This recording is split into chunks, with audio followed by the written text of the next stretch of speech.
Millionaire accidentally runs into his former maid with her twins. A secret changes everything. In the heart of London, a radiant spring noon spread like a golden silk veil over Covent Garden Square. Sunlight filtered through the awnings, glinting on the crowded cafe tables, where the scent of pastries mingled with the melody of street musicians and the soft perfume of daffodils. Nicky Bennett, the youngest CEO in the history of Bennett Capital Group, had just stepped out of the glass tower on the west side of the square. The chill of air conditioning still clung to his collar, his mind spinning with profit charts, merger deals, and numbers that had long outnumbered his hours of sleep. He was heading to his favorite restaurant, a small ritual amid the iron rhythm of high finance, when something made him stop mid-step. A silhouette, a movement too familiar. She was kneeling down, tying the shoelace of a little boy. Beside her stood two small children, twins, a boy and a girl, holding hands and laughing softly. The woman's brown hair fell over her shoulder, tied back with a worn fabric ribbon, simple yet heartbreakingly gentle. Amid the crowd's chatter and music, a silence opened inside Nicky, a silence filled with a strange, aching premonition, as if the past had just whispered his name. Then she turned around. The world stopped breathing. Rose Alvarez. The woman who once worked as a maid in his family's Kent estate, the one who vanished one misty morning, leaving only a trembling note. "I'm sorry. Please don't look for me." 3 years. He had searched everywhere in vain. And now there she was, in sun-drenched Covent Garden, serene, almost cruelly so, as if those years had never happened. Nicky couldn't believe his eyes. She was still as soft and beautiful as he remembered, sun-kissed skin, delicate lips pressed tight with tension, warm brown eyes. Yet something had changed, an exhaustion etched deep within her, a sorrow that had taken root. And then he saw them, the twins, about 2.5 years old, same light brown hair, same curious gaze, but it was their eyes that froze him. Those eyes, that shade of blue, the exact color he saw in the mirror every morning. The blood in his veins seemed to stop. Memories he had buried beneath years of work came flooding back, the laughter in the kitchen, the scent of soap on her hands, the shy glance by the window, and that night of his 32nd birthday, the night when reason dissolved, leaving behind a wound he'd never been able to heal. "No, it can't be," he whispered, voice breaking amid the crowd. He started walking toward her, slowly at first, then faster, drawn by an invisible force. Each step thudded with the chaos of past and present colliding. When Rose looked up, their eyes met. The world went silent once more. In her gaze, Nicky saw everything: shock, fear, a buried longing, and beneath it all, a secret. A secret 3 years in the making, now trembling in the sunlight of Covent Garden. Rose tightened her grip on the twins' hands and tried to walk away. But Nicky could no longer stand still. He pushed through the crowd, the brilliant sunlight shattering into fragments around them. Rose tightened her grip on the two little ones and quickened her pace, almost running from the memory that had just come alive. But behind her, the sound of those familiar footsteps echoed, steady, urgent, as if he were chasing the ghost of something he had lost. Nicky wove through the crowd, breath coming hard, his eyes fixed on her silhouette. Just a few steps now. "Rose?" His voice came out hoarse, a plea torn from the deepest part of his chest. She stopped. The twins looked up, their innocent eyes wide in the sea of strangers. Rose turned, and in the instant their gazes met, London seemed to stop turning. "You? You shouldn't be here," she said, her voice trembling but trying to stay calm. 3 years, Rose." Nicky stepped closer, his voice breaking. 3 years you vanished as if you'd never existed. I searched for you, everywhere." Rose glanced around, frightened of the stranger's eyes on them. "Please, Not here. Don't draw attention, I beg you." But he no longer had the patience to wait another second. His gaze dropped to the two children pressed against their mother's skirt, a boy and a girl, their blue eyes glinting like a summer lake. That color struck straight into his heart, at once familiar and impossible. "Rose," Nicky's voice cracked, rough and trembling in the wind. They're mine, aren't they?"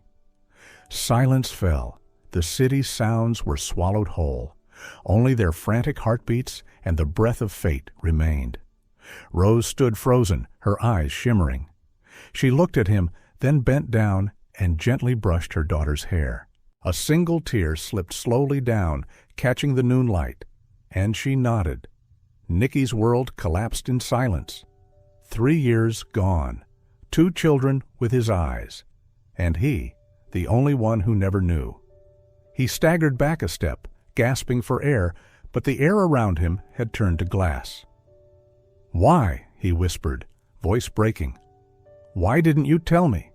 I had a right to know." Rose wiped her tears, her gaze a mixture of guilt and defiance. "You're right. You did. But you also have a world I never belonged to."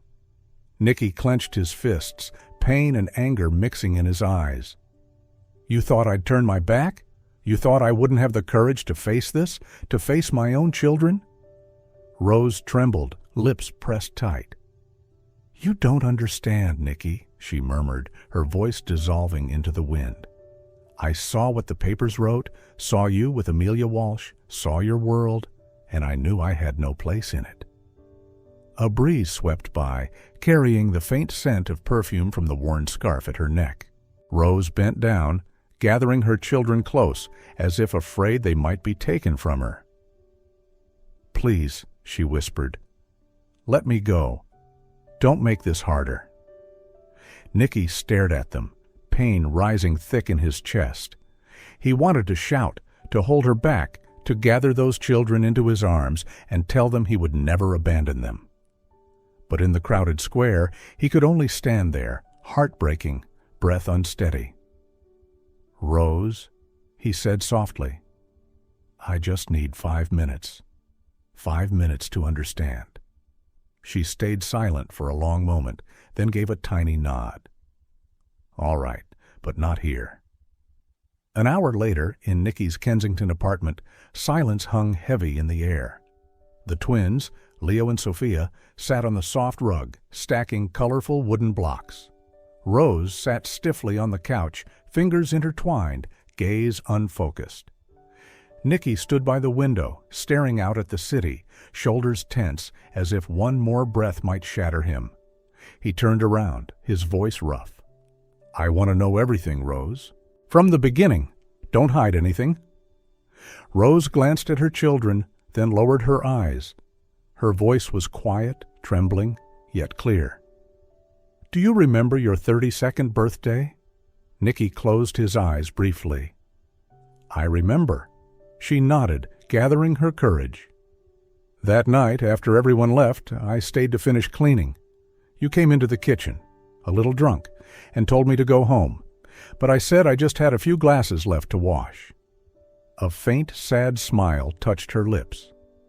"Then you started talking, about work, about your family's expectations, about how lonely success can feel." Nicky sat down, listening. Rose's voice softened. "I told you about me, that I once dreamed of opening a small cafe in Seville, that cooking made me feel useful. Somehow we started laughing, talking more. And then," she stopped, eyes glistening, "then it happened." Silence filled the room. Only Leo's soft giggle echoed in the distance. "The next morning," Rose continued, "I woke early before you did. I thought it was a mistake, a moment that shouldn't have happened. You were my employer. I was the housekeeper. We belonged to different worlds." "I tried to talk to you," Nicky murmured. "I know," Rose whispered, "and I appreciated that, but I needed the job. I couldn't afford complications, so we pretended nothing happened." She took a deep breath. 3 weeks later, I found out I was pregnant. Nikki went still. "I wanted to tell you, I really did," she said, her voice breaking. "But then I saw the photos. You and Amelia Walsh, daughter of the famous Walsh family. The magazines talked about your upcoming engagement, how perfect the match was." She smiled bitterly. And I understood. I was just a maid, no education, no name. If I said I was pregnant, everyone would think I was trapping you, after your money, your name. Rose lowered her head, tears slipping down her cheeks. I couldn't bear that thought, so I left. No notice, no paycheck, no phone number. I just disappeared. I had to protect my babies. And you. Protect me? Nikki frowned. Yes, she nodded. You have no idea what the tabloids would have done. Billionaire Bennett gets Maid pregnant. I couldn't destroy your life. I didn't want our children to grow up in shame. Nikki clenched his fists, eyes glistening. I went back to Seville, lived with my aunt. I worked wherever I could, cleaning, babysitting, washing dishes. When the twins were born, I thought they were the most beautiful thing I'd ever seen. Her gaze softened as she looked toward Leo and Sophia. Even in poverty, I never regretted it. Just every time Sophia laughed, or when Leo looked at me with those green eyes, I remembered you. I remember the sleepless nights, Rose whispered. The twins crying with fever, and I didn't have enough money for proper medicine. I held them close and sang the old lullabies my mother used to sing. I thought, maybe I'd made a mistake. Maybe I should have told you. But then I was afraid to destroy your life, afraid people would laugh at the children. Nikki sat across from her, his eyes red. He pictured the gentle girl who once moved quietly through his mansion, now struggling through poverty and loneliness, still fiercely protecting the two small souls she'd brought into the world. "What about your aunt?" he asked softly. "She was my savior," Rose said. "She helped me through the pregnancy, encouraged me, took care of me when I was weak. But 2 years later, she fell ill. I had to work more, sleep less, and pretend I wasn't exhausted, so she wouldn't worry."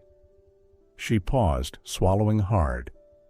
"When she passed away, I thought I had no one left in this world. But every time Leo laughed, or Sophia hugged me and said, 'Mommy, I love you,' I knew I still had everything." A faint, honest smile crossed her lips. Nikki lowered his head, his hands clenching.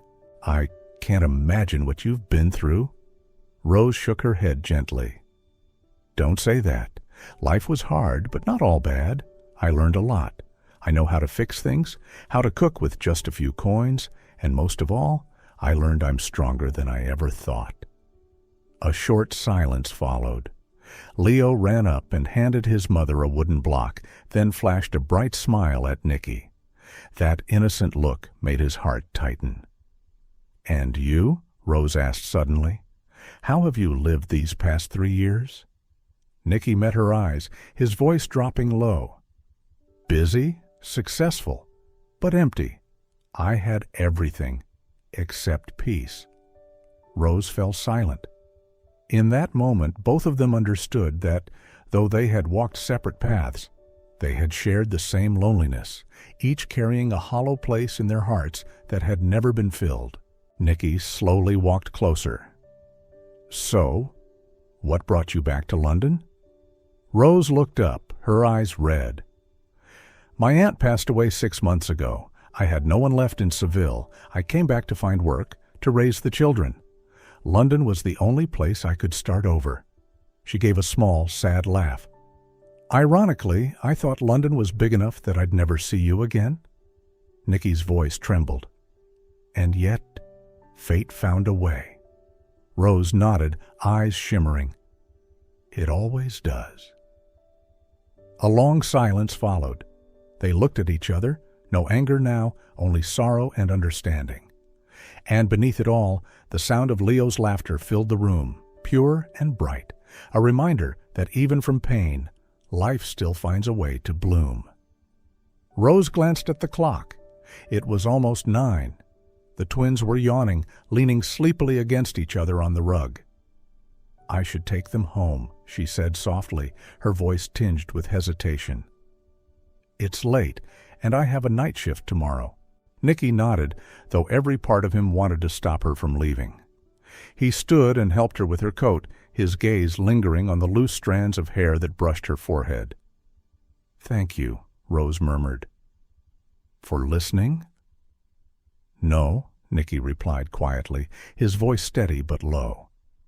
"It's me who should thank you, for finally telling me the truth." A brief silence hung between them. Leo and Sophia's laughter faded as Rose led them to the door.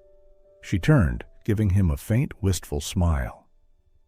"I don't know what happens next, Nicky, but please believe me. I never meant to hide them from you. I just didn't know how else to protect them." Nicky took a step forward, wanting to say something, but stopped. Their eyes met one last time, full of things that words could never hold. "Drive safe," he said softly. Rose nodded, took the twins' hands, and left. The door closed, leaving behind the faint scent of lavender and a hollow silence. Nicky stood there for a long while, staring at the empty space where she'd sat. Something inside him began to shift, quiet but unstoppable. He knew then he couldn't let it end this way. The days after that conversation felt endless for Nicky. At Bennett Capital's office, stacks of files lay untouched. Meetings were postponed. Phone calls from his mother went unanswered. All he could think about was Rose and the twins. Leo and Sophia's emerald eyes haunted him. Every time he looked in the mirror, his reflection felt like a silent accusation. One afternoon, he made the decision his mind had been fighting all week. He called an old friend, a private investigator he'd used before. "Find out everything about Rose Alvarez," he said firmly. "Address, job, finances, everything." 2 days later, the report arrived. Nicky read it slowly and fell silent. Everything she said was true. Rose lived in a small flat in East London, working night shifts, cleaning offices. Barely enough to survive. No help, no lies, no hidden motives. It confirmed one thing. She had told him the truth. He leaned back in his chair, guilt washing over him. He had everything, power, money, success, yet he had let her suffer alone for 3 years. That evening, he drove to a small park near her home. From the car, he saw Rose sitting on a wooden bench, reading a storybook to the twins. When she reached a funny part, Leo laughed out loud. Sophia clapped her hands. The simple joy of it hit him like a knife to the heart. He got out of the car and walked closer. Rose looked up, startled, but didn't run this time. "What are you doing here?" she asked quietly, drawing the children closer. "Nothing," Nicky said. "Just wanted to see them." From that day on, he started visiting often, not as a father, but as Uncle Nicky. He brought toys, footballs, and vanilla ice cream, Leo's favorite. They would sit together under the trees, listening to Rose read aloud. One afternoon, Leo ran up to him holding a toy dinosaur. "Look, Uncle Nicky!" the boy shouted, grinning from ear to ear.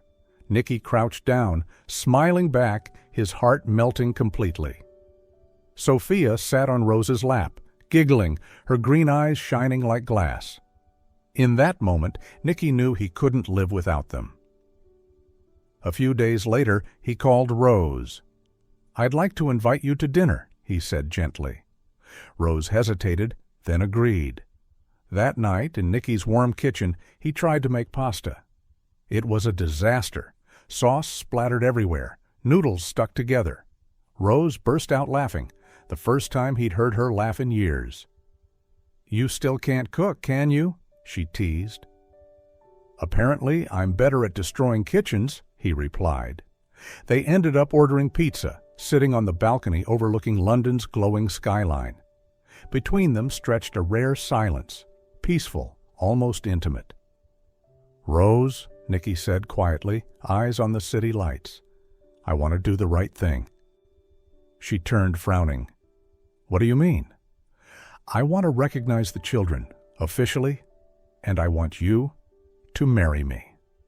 The air froze. Rose stared at him, disbelief flooding her face.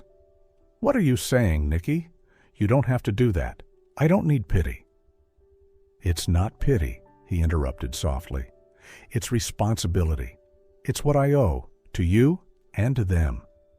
Rose shook her head, tears glimmering. "I don't want to be anyone's duty. I've lived too long being someone's burden."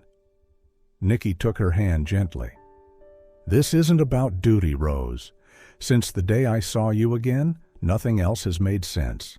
I want to be there, with you, with the kids, even if we have to rebuild everything from ashes." Rose lowered her head, voice trembling. "I need time." "I'll wait," Nikki said softly but firmly, "as long as it takes." Outside, the London night breeze carried the faint scent of lavender. They sat in silence, no promises, no words, only the quiet understanding that something fragile and beautiful had just begun. For 2 days, Rose couldn't stop thinking about his words. "I'll wait as long as it takes." Then, on the 3rd morning, a knock came at her small East London flat. She was preparing lunch for Leo and Sophia, children's music playing softly in the background. When she opened the door, she froze. Standing there was an older woman, elegant, poised, her ivory coat perfectly tailored, silver hair pinned neatly, eyes sharp as glass. "Miss Alvarez?" the woman said. "Yes, I'm Rose." "I'm Victoria Bennett," she replied coolly. "Nikki's mother." For a moment, Rose couldn't breathe. She had never met the woman, but she had seen her face in business magazines. The formidable matriarch of the Bennett family, a symbol of old British aristocracy. "Please, come in," Rose said quietly. Victoria entered, her gaze sweeping across the small apartment. Peeling walls, an old wooden table, children's toys scattered on the floor. In 3 seconds, Rose could read every judgment in those cold, assessing eyes. Victoria sat down, hands folded neatly on her lap. "I'll be direct. I know everything. About you, about the children, and about Nikki." Rose's spine stiffened. "If you came here to insult me, you can leave." "No," Victoria replied smoothly. "I came to resolve the matter, civilly." She opened her leather handbag and placed a large envelope on the table. "In here is a check for $400,000 and a legal agreement. You will receive the money and a $2 million trust fund for the children's education. In exchange, you sign this, acknowledging Nikki as their father, but with no marriage, no public exposure, everything handled discreetly." Rose looked at the check, then back at her. Her voice turned to ice. "You're asking me to sell my children?" Victoria arched an eyebrow. "I'm asking you to protect the Bennett family's reputation. The children will be provided for, and you will live comfortably." Rose inhaled slowly, her tone calm, dangerously calm. "For 3 years, I've never taken a penny from anyone. I scrubbed floors, washed dishes, stayed up nights to feed them. And now you come here, offering money for my silence?" "You don't understand." Victoria leaned forward slightly. "Nikki has responsibilities, a company to run, a family name to uphold, the marriage with Amelia Walsh." Rose interrupted, her voice quiet but firm. "He doesn't love her, and you know that." Victoria's eyes flickered, but she quickly regained her composure. "Regardless, you don't belong in our world." Rose stood, walking slowly toward the door. "Maybe not," she said softly, "but I don't need to belong to your world to deserve respect." Victoria rose too, her tone sharpening. "You're a fool. You're throwing away a secure future for your children." "No," Rose said calmly. "I'm teaching them that nothing is worth more than dignity." The silence between them was heavy, almost tangible. After a moment, Rose opened the door. Her voice was low, steady. "If you truly want to be their grandmother, start by respecting their mother." Victoria stared at her, lips pressed tight. Then she gave a small, curt nod and walked out without another word. When the door closed, Rose stood motionless. Only when the sound of footsteps faded did she feel her legs trembling. She sank into a chair, covering her face with both hands. Tears slipped through her fingers, not from weakness, but from release. For the first time in years, she wasn't afraid anymore. That night, Rose sat alone by the window, the London streetlights glowing through the thin curtains. She was still trembling slightly after facing Victoria. The words echoed in her mind. "You don't belong in our world." Yet, strangely, she felt calm. Victoria Bennett might be powerful, but Rose had won, not through money but through dignity. When Nicky called, she said quietly, "I met your mother today." There was a long silence. "I'm sorry," he finally said, his voice heavy with anger and guilt. "I'll talk to her, but Rose, are you all right?" "I'm fine," she whispered, "just tired, but I know what I need to do." 3 days later, Rose came to see him. She wore a simple beige sweater, her hair tied back, but in her eyes there was no hesitation. "I accept," she said. Nicky looked up. "Accept what?" "To be your wife." He stood abruptly. "Rose, are you sure?" She nodded. "Not for money, not for name, for the children, and because I believe you'll be a good father." Nicky said nothing more. He simply reached for her hand, gentle, certain. In that touch, everything was decided. They married on a quiet morning at the London Registry Office. No white dress, no roses, no cameras. Just 2 of Nicky's closest friends as witnesses and 2 curious children swinging their legs from the bench, watching their parents say their vows. When the officiant asked, "Do you take her as your wife?" Nicky didn't hesitate. "I do."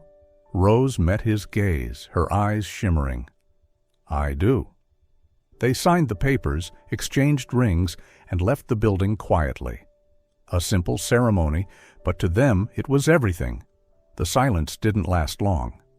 3 days later, a photo surfaced on Instagram, the couple leaving the registry office, hand in hand.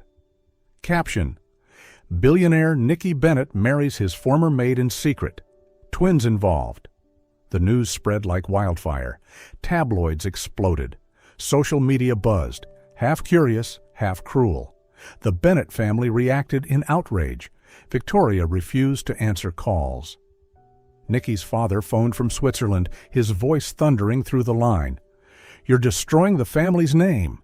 Nicky's reply was calm, steady. "No, father. I'm saving what the family name never gave me. A real one?" He went public. At a major corporate event, he appeared with Rose by his side. Before the flash of cameras, he took her hand and said clearly, "This is my wife, Rose Bennett, and these are Leo and Sophia, our children." The hall fell silent. Rose smiled softly and bowed her head. She was no longer the maid who once scrubbed marble floors. She was a mother, a wife, and a woman who had learned to stand tall in a world that once looked down on her. The days after the wedding were strangely quiet. No more whispers, no flashing cameras. London itself seemed to soften, as if giving Rose and Nicky a little space to breathe, to rediscover themselves and to learn how to live side by side, not as employer and employee, but as husband and wife. At first, the distance between them remained, fragile but visible. Rose still felt awkward setting the table beside him, still said his name in a small voice, afraid to take up space. And Nicky, though calm and patient, struggled to show her she belonged here. One morning, as he brewed coffee, Rose entered the kitchen with sleepy little Sophia in her arms. "I'm sorry, Leo spilled milk on the floor," she said, flustered. Nicky smiled. "Don't apologize. This house finally sounds like home. I've waited a long time for that." That simple sentence stopped her heart for a moment. For the first time, she felt she wasn't a guest. She belonged. Days turned into weeks. Rose took the twins to school each morning. Nicky saw her off at the gate, their hands brushing briefly before he left for the office. At night, they dined together. No fancy meals, just her soup, his burnt toast, and the sound of children's laughter filling the spaces. Words couldn't. One late evening, Nicky walked in with a cup of tea as Rose worked by the window. "I've seen you writing these nights," he said gently. "A new project?" She smiled. "Just my story. Maybe one day I'll share it. For women like me, to know they're not alone." He paused. "If you ever want to publish it, I'll help. The world should hear it." Rose looked up, eyes glistening. "I just need you to believe it's worth telling." "I do," he said firmly, "because I believe in you." That idea would later become the Bennett Green Foundation, the company's first community investment fund, born from Rose's suggestion. Months passed. Love grew quietly between them, not sudden, not loud. Rose realized Nicky wasn't the same man she once knew. He was still confident, but softer now, more human. He wasn't just a husband by name, he was a devoted father. Each morning, Nicky woke early to make breakfast for Leo and Sophia. He wore an apron, awkwardly flipping eggs, while Rose watched, laughing. When Sophia caught a cold, he canceled meetings and stayed home reading her stories. For the first time in years, Rose didn't feel alone anymore. Then came Christmas. Nicky decided to do something new, host a family gathering at the old Bennett estate in Kent. Victoria agreed to come, though her tone on the phone was still cold. "Don't expect too much," she warned. That night, the mansion glowed with soft lights. The dinner was small, intimate. The air felt tense at first. Victoria sat at the head of the table, quiet, avoiding Rose's gaze. Halfway through the meal, little Sophia toddled over and handed her a crumpled drawing. "For you, Grandma," she said sweetly. On the paper, a family of 4, 2 children holding hands beneath shaky letters that read, "My family." Victoria froze. She stared at the drawing, and for the first time, the cold in her eyes melted. A single tear fell, silent and real. Rose, standing nearby, saw it. She walked over and gently sat beside her. "Thank you for coming," she said softly. Victoria didn't answer right away. Then, her voice barely above a whisper, "I was wrong. I was just afraid. Afraid of losing my son, afraid of the scandal. But looking at them, I understand now." Rose smiled kindly. "No one's lost, Mrs. Bennett. The family just got a little bigger." That single sentence seemed to unbind something inside Victoria. She looked at Rose, not with disdain this time, but with quiet acceptance. Later that night, as snow began to fall outside, Rose stood on the balcony, gazing at the lights. Nicky came out and draped a scarf over her shoulders. "I told you," he whispered, "it would be all right." Rose leaned into him, eyes soft. "For the first time," she said, "I believe that." Winter passed slowly. London lay under a veil of fog, and life in the Bennett home began to settle. The tabloids quieted down. Those who once mocked either fell silent or began to admire. As for Rose, she didn't care anymore. She spent her days teaching Leo his letters, helping Sophia color wildflowers, and each night sharing tea with Nicky on the balcony, talking about the most ordinary things: work, food, small dreams. Neither of them ever said the word love, but it was there, in every glance, every gentle touch. One night, while Rose read bedtime stories to the twins, Nicky stood quietly at the doorway. She sat on the bed, her voice soft and melodic, Sophia curled in her lap, Leo resting on her shoulder. The golden light fell over her brown hair, and something inside him ached. So simple, yet unbearably beautiful. When the children finally slept, Rose turned to find him still there. "You're not asleep yet?" Nicky smiled. Didn't want to miss that. You know, that's the best part of my day. Rose blushed faintly. You're exaggerating. No, he said, stepping closer, voice low and sincere.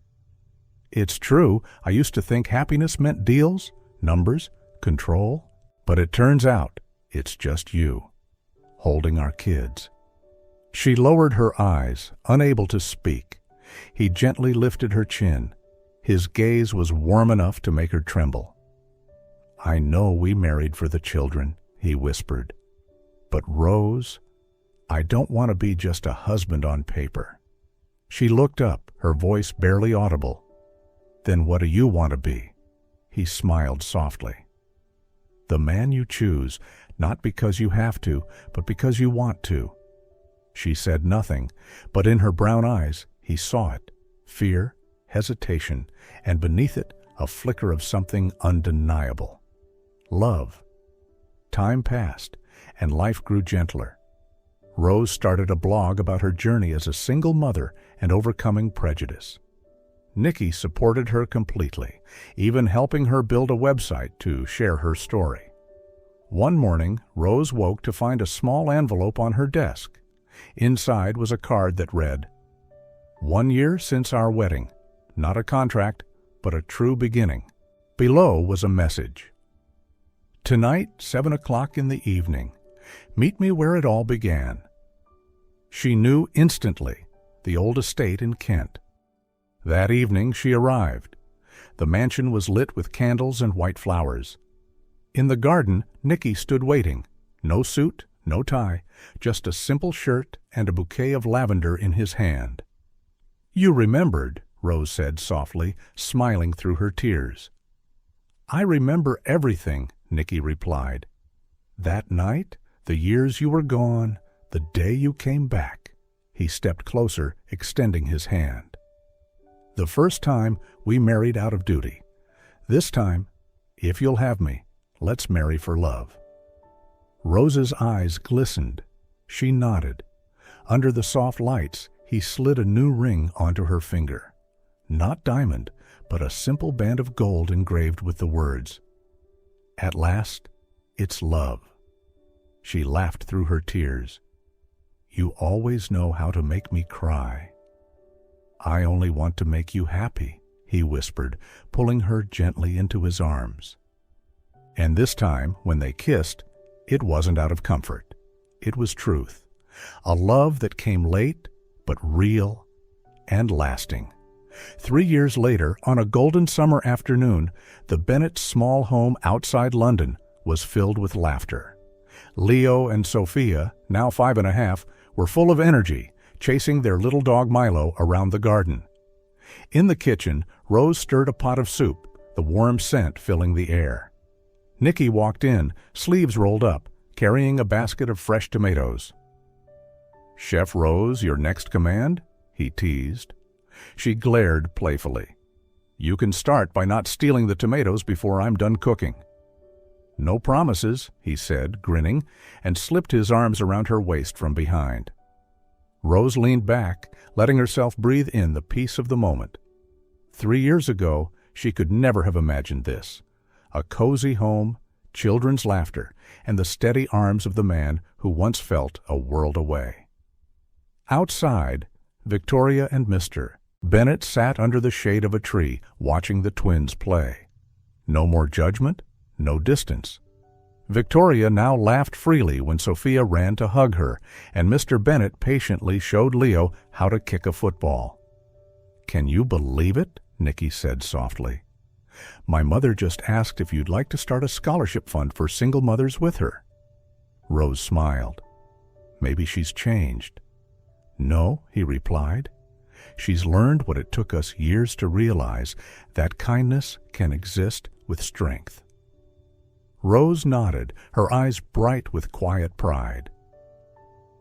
As evening settled, they all gathered around the table on the porch. A light breeze carried the scent of lavender. Leo rambled about his new toy dinosaur.